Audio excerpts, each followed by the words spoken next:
بسم اللہ الرحمن الرحیم۔ کچھ روز پہلے پنجاب گورنمنٹ نے سرکاری اسکولوں میں طلباء کے درمیان اسکول کونسل کے نام پر الیکشن کروائے۔ جس وقت یہ سلسلہ چلا تھا تو ہم نے اس وقت بھی کہا تھا کہ یہ ایک بہت خطرناک سلسلہ ہوگا۔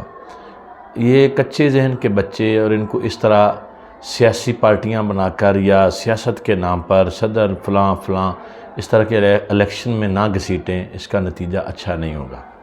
اور اس کا پہلا رزلٹ یہ ہے کہ آج گجرات کے ایک اسکول میں ہارنے والے کینڈیڈیٹ نے جیتنے والے بچے کو گولی مار کر زخمی کر دیا۔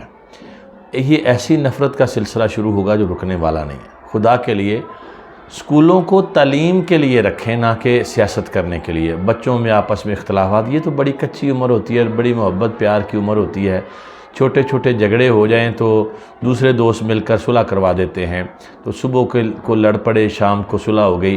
یہ تو اس طرح کی عمر ہوتی ہے، اور آپ نے اس کو ایسے یہ سیاست کی بھٹی میں دھکیل دیا ہے، اور اس کا نتیجہ کیا ہے کہ اب یہ قتل و غارت شروع ہو جائے گی، اور نفرتیں ایسی کھڑی ہوں گی، ایسی نفرت کی دیواریں یہاں قائم ہو جائیں گی کہ جو گرائے نہیں گریں گی۔ اس لیے خدا را اس طرح کے سلسلے بند کیے جائیں۔ اسکولوں کو ایک تربیت کا ماحول دیں، اساتذہ کو ٹائم دیں کہ وہ بچوں کی تربیت کریں۔ تعلیمی جو نصاب ہے اس میں ہزار خامیاں پہلے سے موجود ہیں، ان کو درست کرنے کی بجائے آپ نے ان کو سیاست پہ لگا دیا ہے۔ تو وہاں پہلے بھی قرآن پاک اور قرآنی تعلیمات جو ہیں اس کا پیریڈز نہ ہونے کے برابر ہیں۔ جہاں کوئی ٹیچر ہے وہ تھوڑا بہت پڑھا رہے ہیں، تو اکثر اسکولوں میں عربی اور اسلامیات کے ٹیچرز ہی نہیں ہیں، اور نہ رکھنے کی ضرورت کو محسوس کی جا رہی ہے۔ خدا را اپنی نئی نسل کو سنوارنے کی کوشش کریں، نہ کہ اس کو برباد کرنے کی۔